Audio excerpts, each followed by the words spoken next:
Aloha and welcome to Island Connections. I am Brahim Aude, your host for the evening, and we have a very controversial and exciting topic today.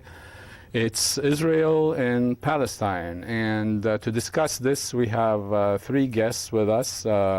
Miriam Sharma, she's a professor of Asian Studies. Thank you for coming at the UH Manoa. Professor Ramses Lutfi, professor of zoology, taught in the Middle East for many years, and now he's retired in Hawaii.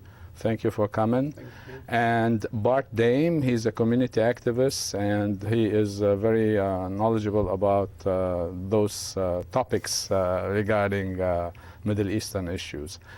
So what we have is a number of footage here that we can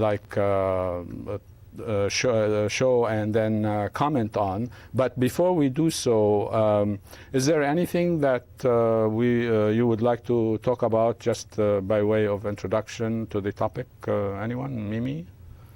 Well, perhaps I can just say something about the topic by briefly positioning myself in relation to the topic. I'm an American Jew, and I have very close loved ones who live in Israel for many years. And it's been a long process of coming to my present understanding. And so I come not as an expert, but more as an individual to share thoughts with you. Okay, and Ramses, would you like to say a few things about that? I must say that it's difficult for me personally, because of the history and the days I was there in the Middle East for a long time, to see what's happening at the moment and I'm sorry to say, the callousness and the great negligence and indifference of a lot of people here to what's happening there, and the role of the media in misrepresenting the actual facts on the ground in the Middle East. And of course there are other issues like, for example, the double standards that are happening, looking at the Israeli lives in a different light than the Palestinian lives. Mm-hmm. So it's difficult and touching. Yeah, we're going to be talking also about all these things. Bart, any introductory remarks you might want to do? Well, first to start off with a dispute that I'm very knowledgeable about the subject. Okay. I have to confess that, like many Americans, I think I'm sort of a recovering Zionist. I've sort of, growing up as a kid with a coonskin cap and six guns and stuff in the 50s, in the post-World War II period, I think part of that mythology sort of was a notion that Israel was a good thing. The founding of Israel was a good thing, and we watched Paul Newman in Exodus lead the freedom fighters, and I think we got very deeply interwoven with the mythology of the founding of Israel, and Israel as the solution to the problems of Jewish people.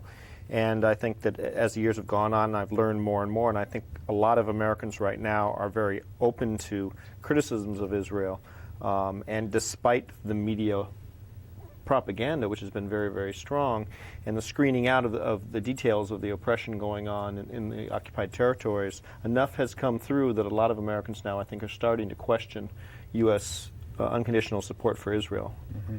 Yeah, we have some footage. I interviewed Tamara Albertini. She's a professor of philosophy, so then we can comment on that. So whenever the tape is ready, we can roll.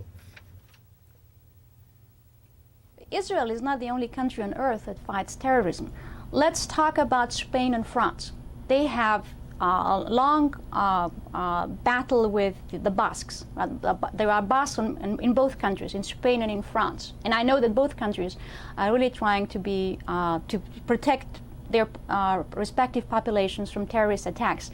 I have never heard that Spanish government went to carpet bomb the Basque areas. I have never heard of France being harsh on all Basques on its territory because a few Basques are terrorists. I've never heard of property being confiscated. I've never heard of entire families being left out in the streets without a home because possibly one member in that family is or was a terrorist. So things like that don't happen in the civilized world. I think United States has also an important role to play because of its own experience with the indigenous people. We all know what happened to the indigenous population of Northern America. They ended up being put in reservations, and we all know what that meant. It was the end of those nations. I mean, physically, members of those nations, of the Indian nations, still exist, but the spirit is dead. The elan, the vigor, the way how a healthy nation projects itself in the future, all of that has been taken away from the indigenous populations in Northern America. And I'm afraid that what the current Israeli government wants to do is exactly what Americans have done to Native Americans. They want to put Palestinians in reservations. I don't think they have used that language. It would be very inappropriate for them to do so. But when you listen carefully at what the spokespeople of the current Israeli government says, they want to protect Israel and Israeli population, which is fine. That is a very legitimate thing to do. But they think the only solution to do that work of protection is to place Palestinians in a very controlled conditions, which is the same as putting them in a reservation. So, Bart, reservations for the Palestinians.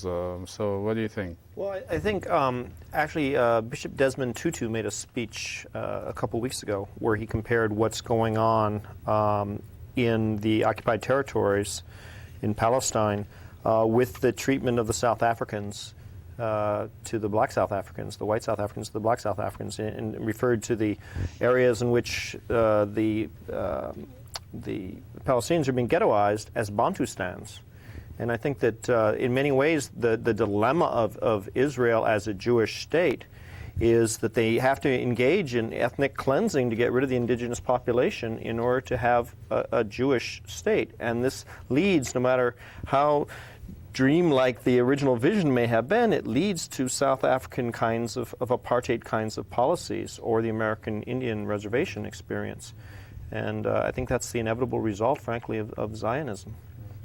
So, Mimi, from your perspective, what do you think in terms of Israel being the Jewish state in its relationship to the Palestinians, whether inside Israel proper or in the occupied territories? Yeah. Well, I've always had a problem with that. When I first went to Israel, when my brother moved out there, it was a Jewish state, and I didn't feel comfortable in a place where not only, those who were counted as being people were Jewish, but also being used to an open, multicultural society, a secular society. I found that it was very oppressive. I'm not married to a Jew, and that seemed to be everybody's business as well. So I found it very difficult. And as the years went by, and unfortunately I cannot talk politics to my brother, who is the loved one I mentioned, who lives there, and his family, it's become even more difficult. And I just want to briefly mention about reservations to move it to a wider sphere. I saw this in the British Guardian that the majority leader, Republican leader Dick Armey, has, as it says, shocked everybody on primetime television by saying that there should be no Palestinians and no Arabs in the West Bank, and that if there is to be a Palestinian state, it should not be in Israel. Yeah. It should not be there. It should be outside in Arab countries, meaning that Israel now encompasses the occupied territory. That's interesting. In fact, I saw Dick Armey doing that. But before we go to Ramses, we have a pretty good interview with Elton Daniel, professor of history. And it's a little bit long, but it's very important for us to watch. And then we'll have you comment on this. So when it's ready, we'll watch. The overwhelming impression that I got, and I suspect many people in the region got, is that the United States had essentially caved in completely to Israeli interests in the affair. It had essentially taken sides in the conflict and was providing time for the Israelis to carry out their operations. It was almost as if it was actively in collusion with them. Whether that was actually the case or the intent, I don't know. I'm not privy to that much information about what went on, but it certainly gave the appearance of doing that, and it did not reflect very well on the United States and its foreign policy at all. this is really one of the hardest things to grasp, I think, and when you watch these events and you try to make some sense out of what's going on, is the extent to which American politicians, for whatever reason, have completely dehumanized Palestinians as people with legitimate interest, refuse to see any just claims or rights that need to be, or wrongs that need to be corrected on the other side. This sort of very extreme position, which ironically is to the right of many Israeli politicians. It's like trying to be more Catholic than the Pope. I think you mentioned a little bit earlier, of course, the Republican leader Army's interview, in which he takes the most radical, extreme position that the Likud and the Jabotinsky Zionists have ever proposed, which is to just dump all of the Palestinians somewhere else and let them build a state in the Iraqi desert or something. I mean, it's incredible that they take that kind of position.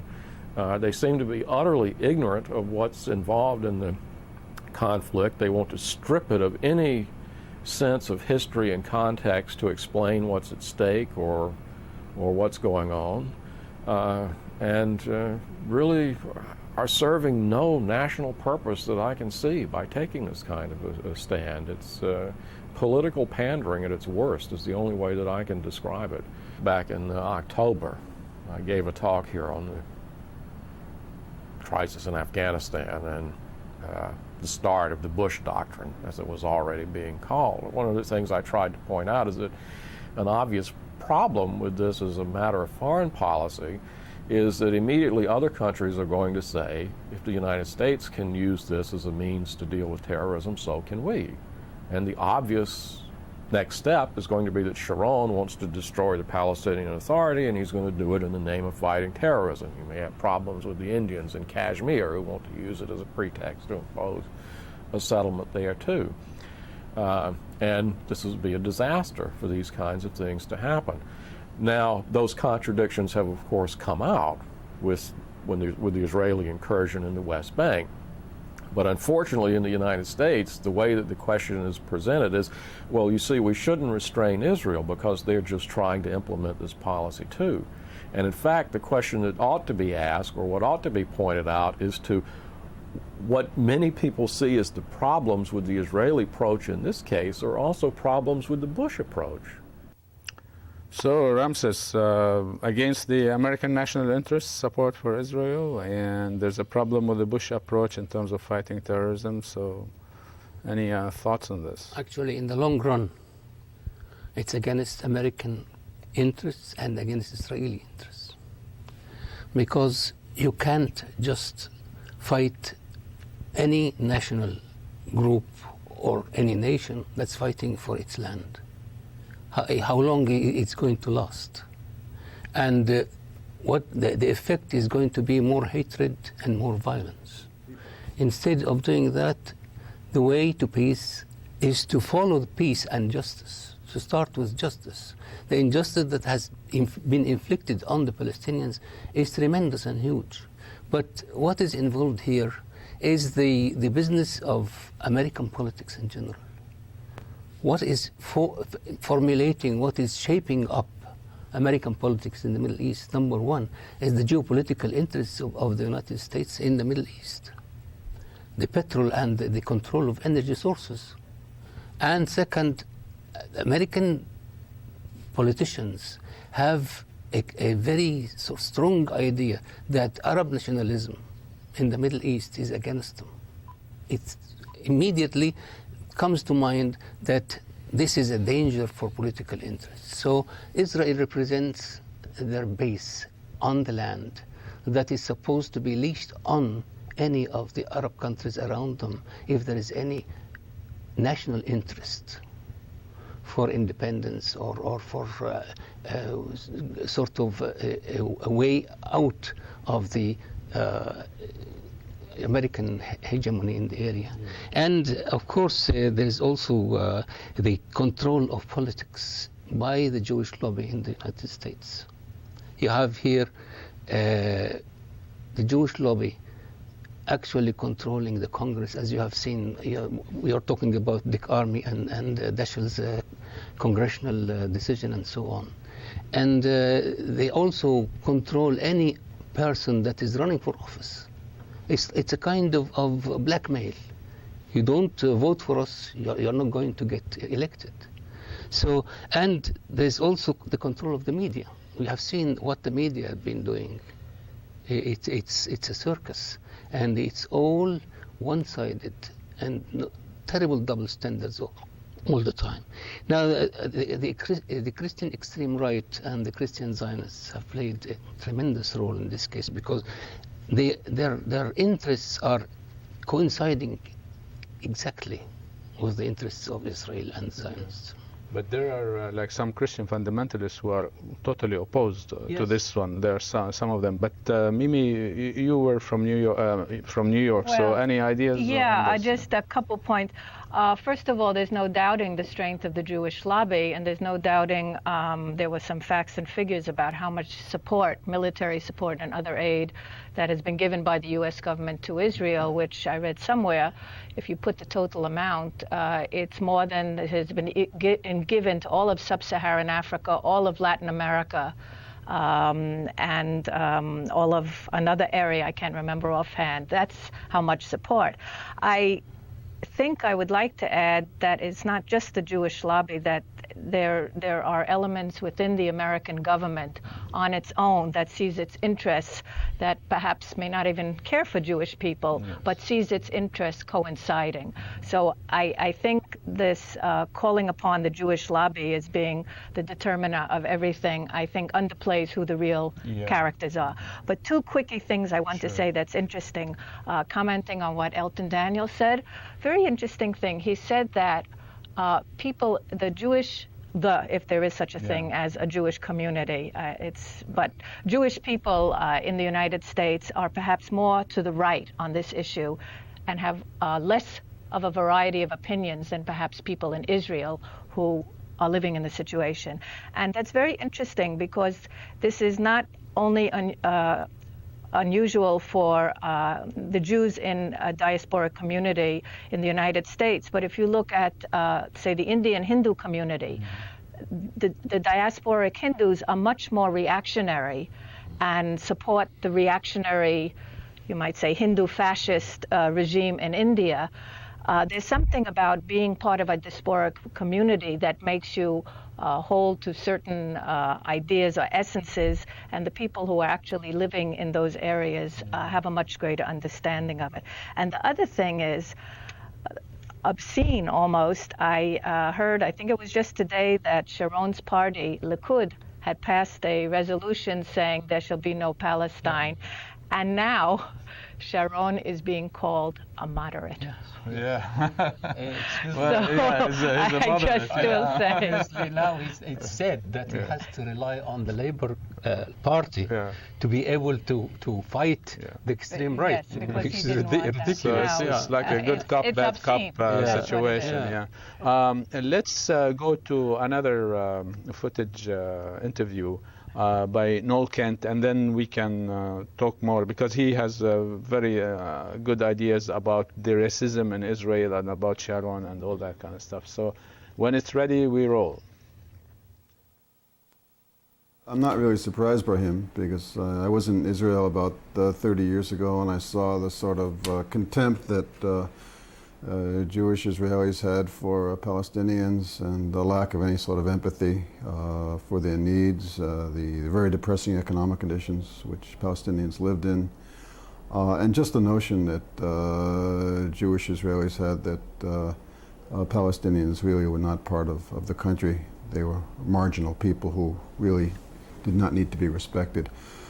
So I have to say, at the risk of sounding like a prophet, that I could, 30 years ago, basically, I saw that this huge clash was coming, and I'm just absolutely appalled, and I'm appalled also of course, by the support the United States has given the Israeli military in every fashion.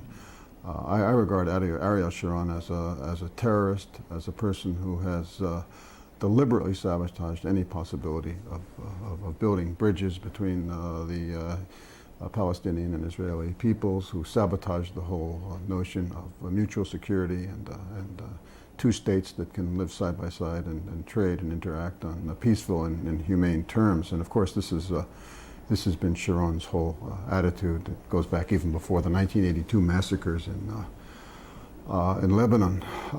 He and the people around him basically refused to honor the aspirations of the Palestinian people for independence, for a homeland, for security, for a viable economic future.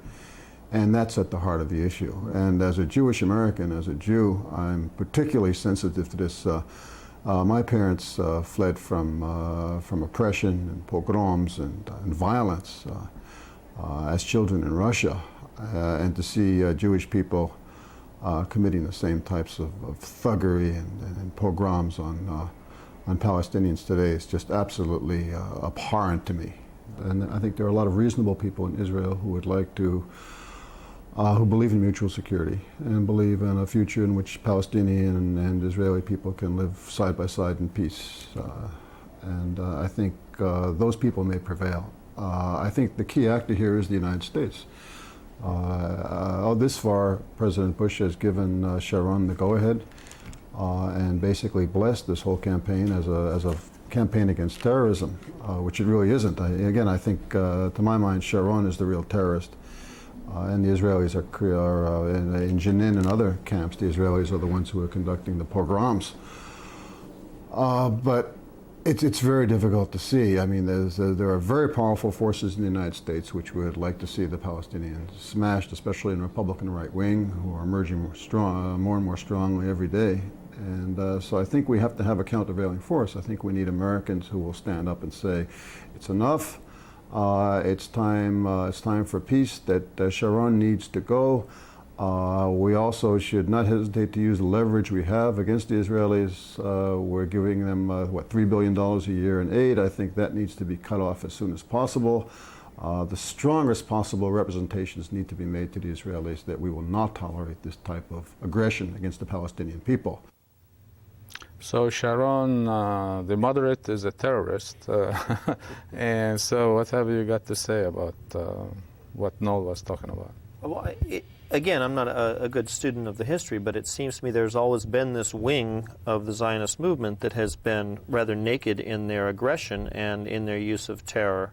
I mean, there's Deir Yassin, which is the obvious example, but that was just a particular example in a wider campaign of ethnic cleansing in the effort to drive out hundreds of thousands, somewhere around 600,000, 700,000 Palestinians were driven out in the founding of Israel through systematic terror.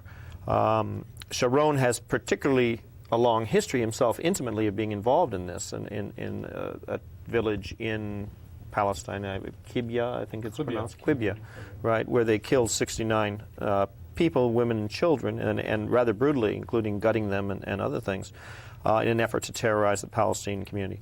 The incident that he referred to, the massacre at Sabra and Shatila refugee camps, where they had the Israeli army had a barricade around these camps, and they allowed the Phalange Lebanese fascists to go in and massacre these people. They didn't just allow this, they coordinated with them.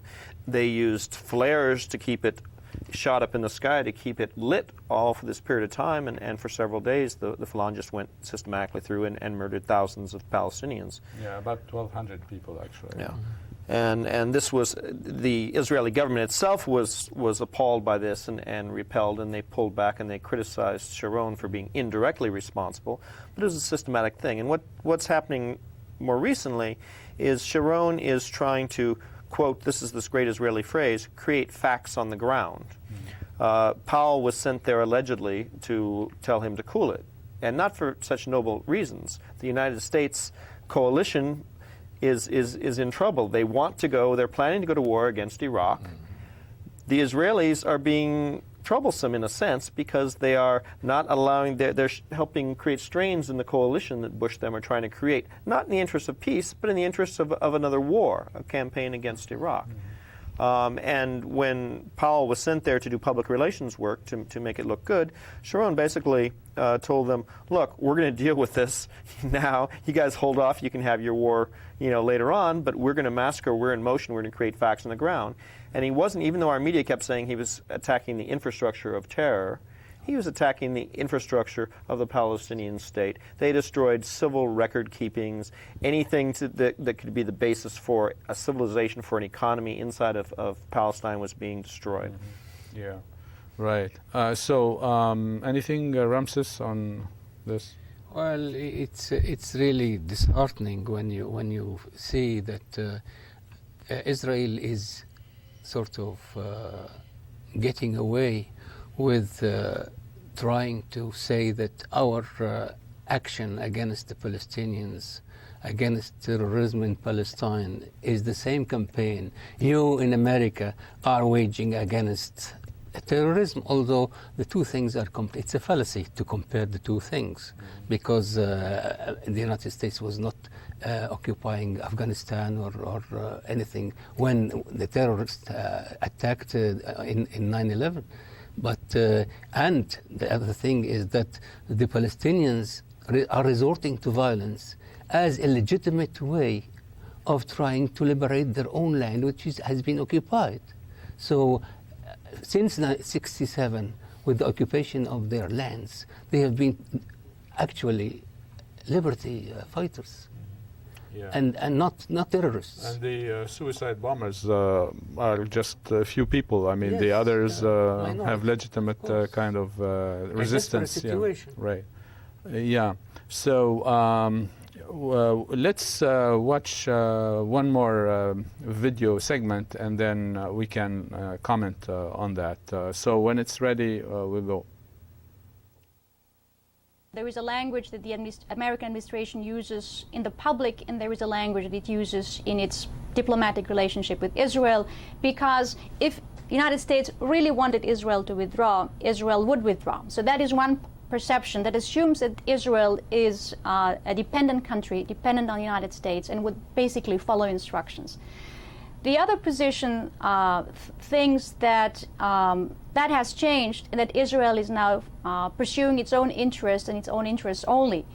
And I think no matter what position you take, you have to be worried, because if the one position is right, the United States is speaking two languages, that makes you worry about the veracity and authenticity of messages sent out by the government.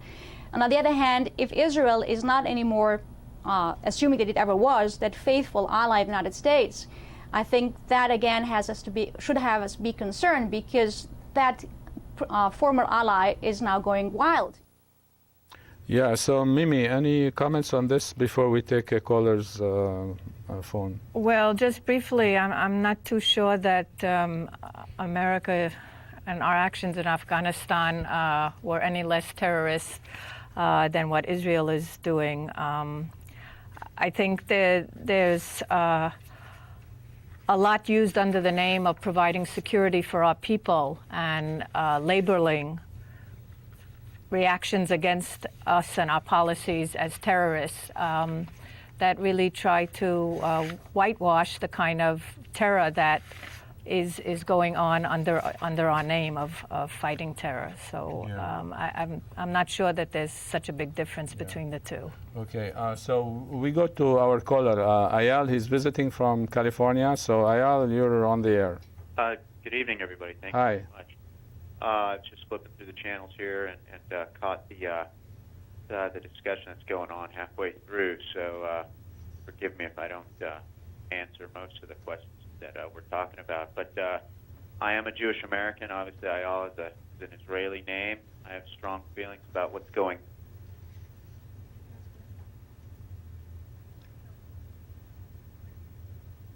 I don't know. We lost it. We lost Ayal. So we'll, if Ayal comes back on, that's fine. But then let's go to Elton Daniel's footage, another interview with Elton Daniel. When it's ready, we roll.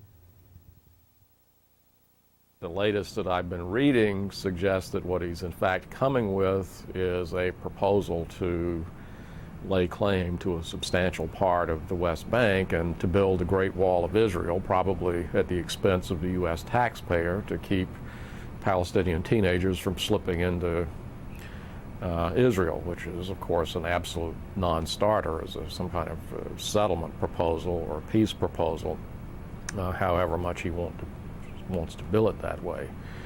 And the other interesting angle to it, of course, as you probably know, is that I think by the time, in fact, this airs on television, the Central Committee of the Likud Party is having a meeting at which they are apparently going to take a vote making it the party policy that there will never be a state of Palestine between the Jordan River and the Mediterranean, which makes it very hard to see how Sharon is going to be able to float any kind of reasonable proposal that will justify all of this anticipation that's being sort of built up that somehow the United States is going to organize a conference and intervene and push parties towards a settlement, because the lines are getting much, much harder. And Sharon, as extreme as his position is, you know, Netanyahu is waiting in the wings and is apparently orchestrating this move within the party. And it's hard to see how Sharon is going to have any flexibility to put any kind of proposal on the table. All that the Saudi plan envisaged was to implement Resolution 242, which has been on the books for, you know, over 30 years, and which supposedly, you know, back in the days after the 67 war, the Israeli line was always peace is more important than real estate. We'll give up territory in return for a settlement. And now we have a solution or an offer that says essentially that. Fine, give back the land, create a Palestinian state, and we'll have normal relations. And all of a sudden, in the discourse, that hasn't become the end of the process. This is where you start negotiations and you begin chiseling away from that. In terms of the United States and its approach to the problem, it's completely abandoned the idea or the principle that you don't acquire territory by force of arms, and that any kind of settlement is going to have to involve a return of territory. Now it has to involve a return of territory for whatever part of it that the Israelis want to give back.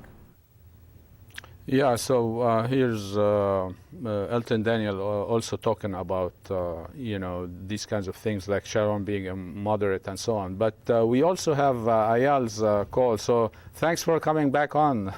So whatever happened on your end or our end, we don't know. But go ahead, Ayal. Yes, sir. Thank you. Once again, I am a Jewish American. I'm serving in the military. I have been in the region many times.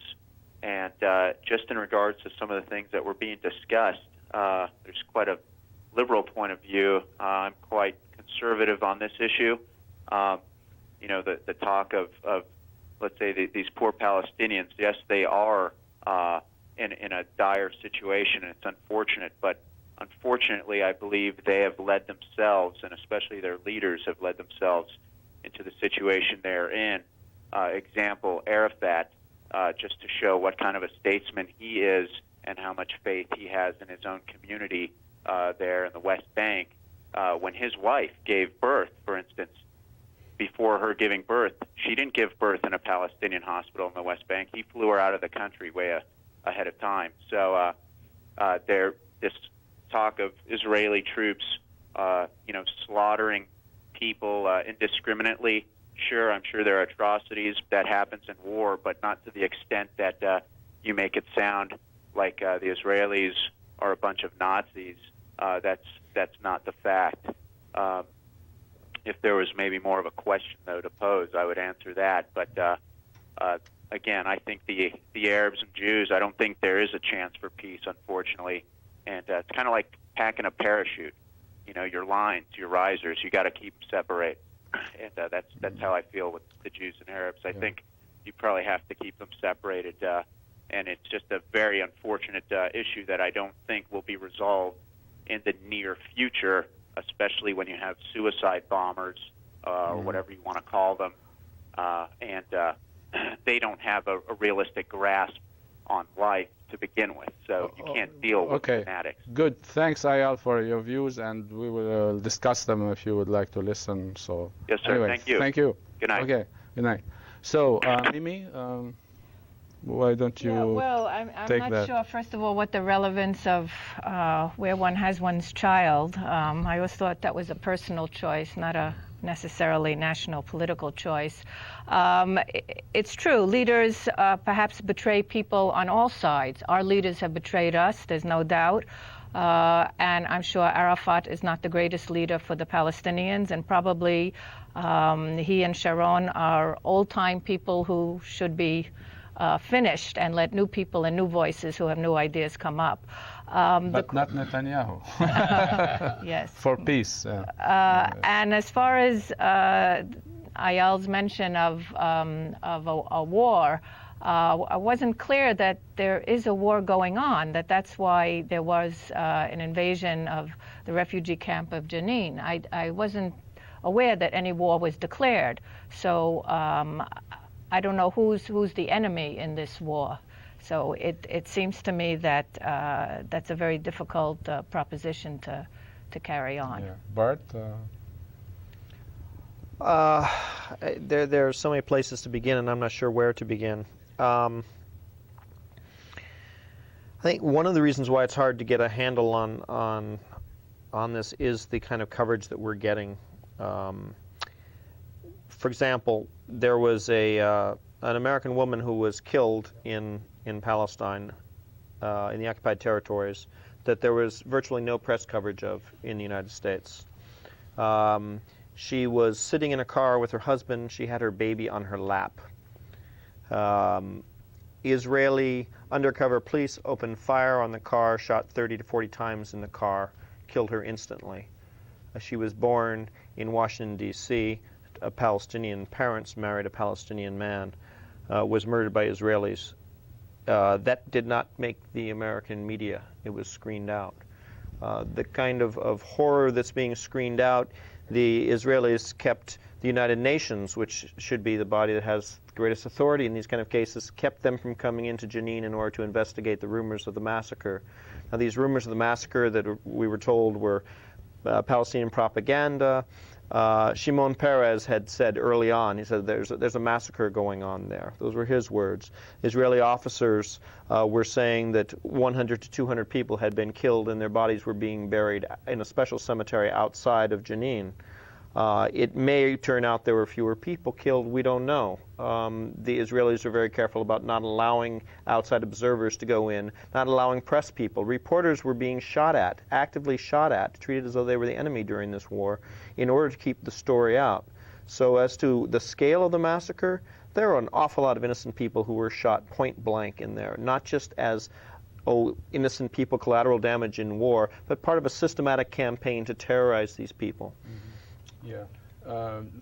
Just a short comment Yes, before we go to very something short, else. Just about kind of a racist standard, and I mean, again, it's another almost obscene idea that to talk about the value of lives, but there seems to be a racist standard where the currency is that one, Israeli life is worth somehow many, many more than Palestinian lives, just as when now we understand it's less than 2,000 died in that horrible 9/11, not 7/11, 9/11 attack, that somehow that is enough to justify our bombing and killing thousands of people in Afghanistan. So there is a racist kind of currency in the value of a life, and I don't think Israel is any different than the United States in that regard. Sure.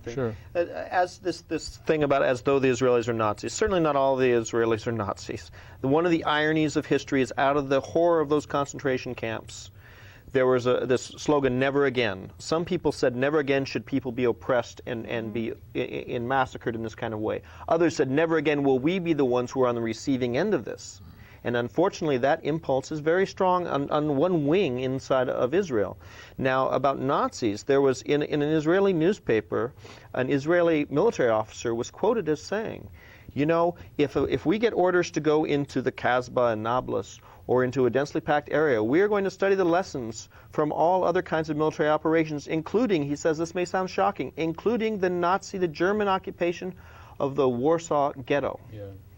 That is a very self-conscious self-identification with Nazi oppression of Jews. Yeah, but Ramses was saying that in the long run, it's not in the interest of Israel or the United States to do so. So in terms of disturbing thing would be the anti-Semitism that this might bring in the long run. And so we have a tape, Noel Kent interviewed short, less than a minute. So when it's ready, we roll, and then we can comment.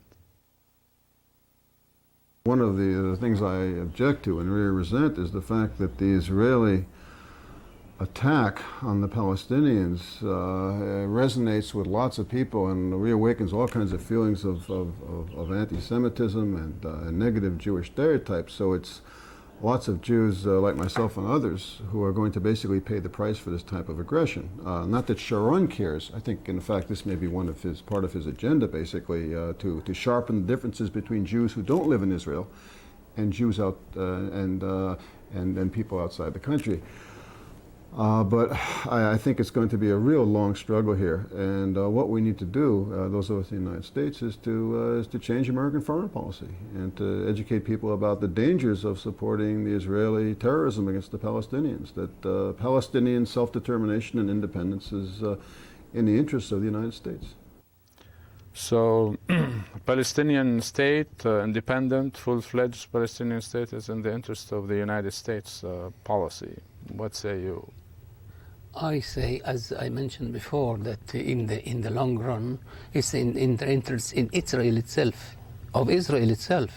to have a Palestinian state, or they are going to live in this enmity forever. And the cycle of violence is going to continue. So where are we going to go?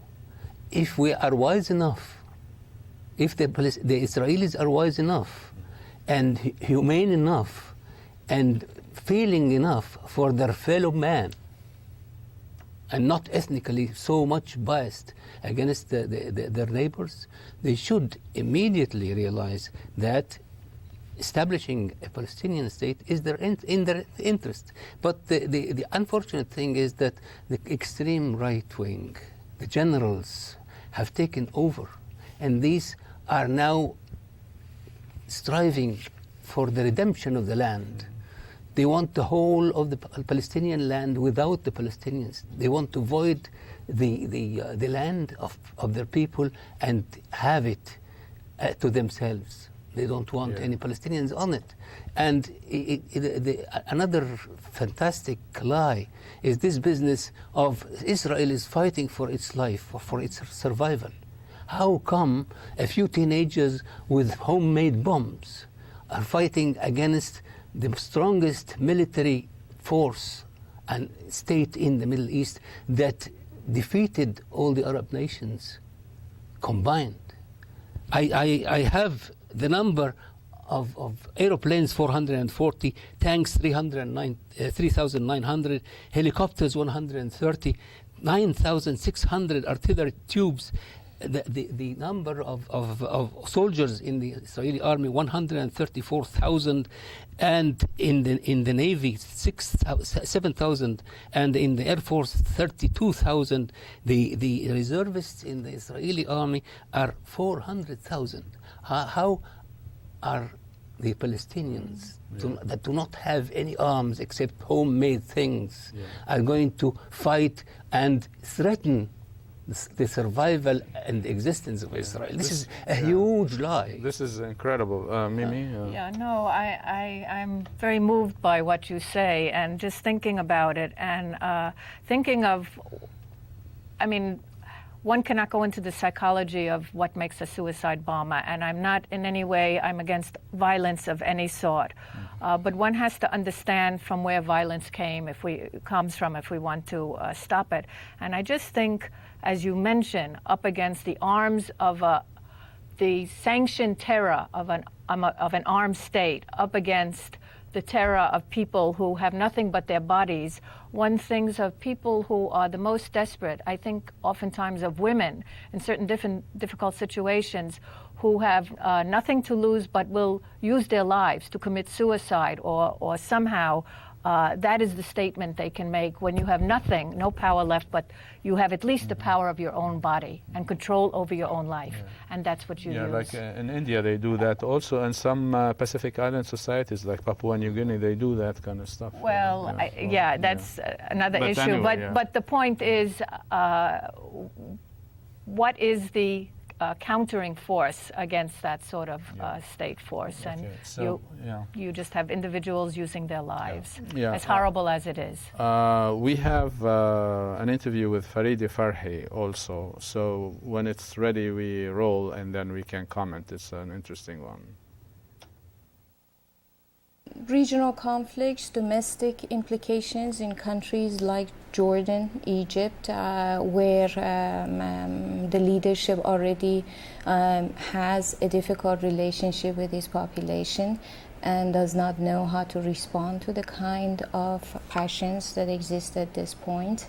So it's a combination, yes. I mean, certainly the conflict has the potential of expanding regionally to neighboring countries, whether we are talking about Jordan, Lebanon, Syria, but also it has domestic implications in a variety of other settings. When we are talking about the strategy of use of massive force, we have to understand it as a strategy pursued by Sharon, the current Prime Minister of Israel. And almost all, even Israeli analysts agree, from different sides of the political spectrum, that while Sharon may be a great tactician, he has been an absolute failure as a strategist throughout his military life, and everybody almost unanimously, even the United States, agreed that Sharon has a plan for now, which is, as far as he's concerned, suppression of Palestinian resistance. But what comes next, absolutely he has no clue. And I think that's part of the reason that the Israeli public itself is reportedly very anxious and does not know what to do. Yeah, it's interesting, like these kind of views by Sharon or Netanyahu or the Likud party, for that matter, would bring forth those ideas about the best way is to have separation of the two peoples, like have tunnels and walls and all kinds of stuff, and just prevent something natural, which is interaction between the two peoples, from happening if there is a just peace, and justice for the Palestinians in terms of their national rights. And so it's interesting that people like Netanyahu and Sharon and the Likud would really determine, not only for the Israelis, but also for the Palestinians, and for that matter for the rest of the world, what needs to happen. Yeah. And that is really incredible as far as I'm concerned. So any comments on this, Ramses? Well, as you say, it's very unfortunate, but the whole behavior of both Israel and the United States administration caused an extreme radicalization of both the Arab countries and Israel itself. This cycle of violence has made a lot of the rank and file Israelis come to Sharon's support. Before that, there was a strong peace movement, and the ground was ready for finalizing a sort of agreement. But of course, the whole thing has been planned. I mean, the action which is carried out now under the guise of a response to terrorism has been planned since 1996, when they started to think that the Oslo agreements are not going to work, or they are going to work in our own sort of interest, and the way to do the thing is to humiliate the Arabs and destroy their infrastructure of the Palestinians, and in this way we can claim the whole area, take the whole land, not only part of it, as what is called the Balin, the Alon plan, in which they wanted only 35%. They wanted 35% of the West Bank. When generals took over, and the generals, by the generals I mean Barak and later Sharon. It's very strange because Barak appeared as if that he is going to be a sort of lift. Let's continue with the interview with Farideh Farhi, and we'll comment on that. When the tape is ready, we roll. As far as the Iranian government is concerned, you probably know that the Iranian government from the beginning thought that the Oslo Accord was not a fair accord, was not a fair process, and would not lead to fair results. They objected to it from the beginning, and this is why from the beginning they have been accused of being one of the main sources of undermining the Oslo Accord. Of course, the Iranian government's activities in Lebanon and their help of Hezbollah, that was also fighting the Israelis on that front, has also not endeared them to the American government. The most they have gone, the Iranian government, is that they have said that they will accept any solution that the Palestinians themselves accept. Okay, which leaves them in a sort of precarious position in some ways, if there is a solution that is accepted by the Palestinians. So that's one thing, that's the position of the Iranian government. As far as the Iranian people are concerned, and I think that they would be put in the same category of the Iranian Americans, obviously they are touched by what is happening in Palestine. It has created tremendous feelings of resentment because, as I said before, pictures are available every day, people are seeing it, and the inability of the United States to act as a go-between, while at the same time proclaiming that it is an honest broker, has put the American foreign policy in a position that looks very hypocritical to everyone, including the Iranians. So both the combination of seeing the agony and the difficulties and the pictures and the destruction, as well as an incoherent and at times what it looks like a very malicious American foreign policy of staying away and allowing the Israelis to engage in that kind of destruction, has created hard feeling among the population. Precisely in the same way it has created feelings in the so-called Arab street. So, I was asking Farideh about the relationship between the Iranians and Iranian Americans in terms of how they look at the situation in the Middle East, yeah? And because, one of the things that the United States said, Iran is part of the terrorist axis of evil and all that kind of stuff. But anyway, so Mimi, any ideas on that? Just you raised the issue of Iranian Americans. I just want to talk about, very briefly mention the really difficulties of dissent. Dissent against Israeli policy and a critique of its policies from whatever position, but a critique of it if you're an American Jew. Think of the difficulties for Arab Americans who are Americans but who as somebody, I was reading an article, went on one of the large protest march recently in beginning of May in Washington and said, I love America.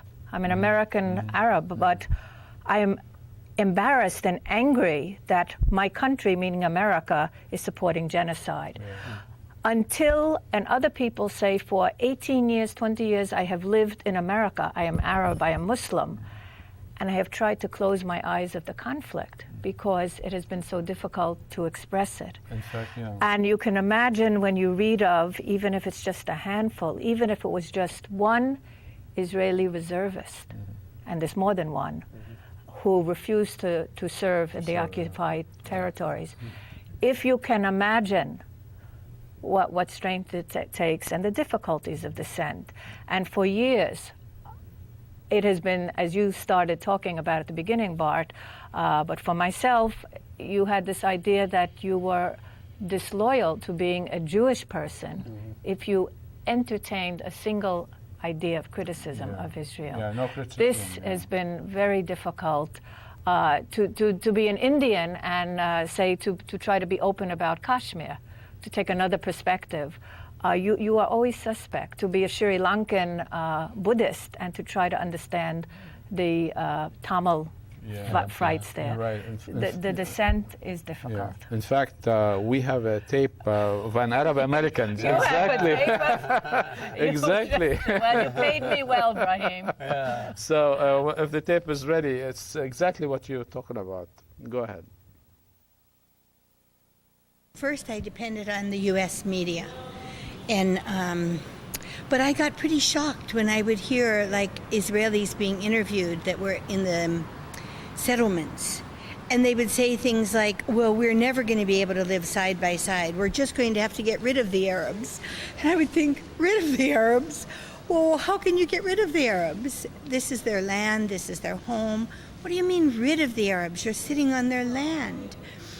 And that's when I started to see that they thought of them like cockroaches, just like something pests that must be gotten rid of. And but for me as an Arab, this became very painful. And I began looking on the internet for information. And friends of mine began forwarding email to me. And for 2 weeks, all I could do was read email all night long and cry. I belong to an ad hoc committee for peace, and we meet at the American Friends Center, and we meet every other Thursday. And that's how I got involved in Hawaii. I heard about a peace vigil, and at that time I felt pain for these Afghani people that were being bombed. Well, they looked for terrorists there. They were just killing wholesale the local people. And again, because I'm an Arab American, these are humans for me. These aren't just some faraway, strange people wearing veils. These are real humans. And so I was going to the Peace Vigil every Friday between 4 and 6 in front of the Federal Building to try to make an influence on the media, on our government, to stop this bombing. And then, of course, came the crisis in Palestine, where the Israelis just followed suit behind the Americans, saying, oh yes, we too, we're trying to kill terrorists. And they started bombing. And for me, again, I can see the inequality, and that I'm getting emails from regular Americans that are living in Palestine in schools, teaching there, and they're bombing all the schools, and they're just indiscriminately killing people. So at that point, I think, I must do something. I cannot sit by and watch this. So I wanted the ad hoc committee to focus on Palestine for a couple weeks, which we did. And also I started another group that now meets here at the university in the Student Center. I trust the American people because of my experience working in anti-war when the Vietnamese War happened. And in the beginning, were they racist? Were they terrible? And then later, as the war progressed, there were hundreds of thousands of Americans saying, stop this. You cannot do this in our name with our tax dollars. And that's what I believe. I believe that in the end, when there's freedom of information, which we're attempting with our education of people to have, I think in the end the American people will stand up for what's right. Yeah, so we have actually less than a minute left, but I want to say that the peace movement, there are beginnings of peace movement in the United States. And not only in the United States, but also in Israel. Ramses was talking about that, because just a few days back there was like a peace rally, 20,000 people, so that's happening. In fact, so, those kinds of stuff. So we should end on a peaceful note, shall we say. 60,000 yeah. So thank you very much for sharing your ideas with us, and thank you for watching, and see you next semester in September. Okay.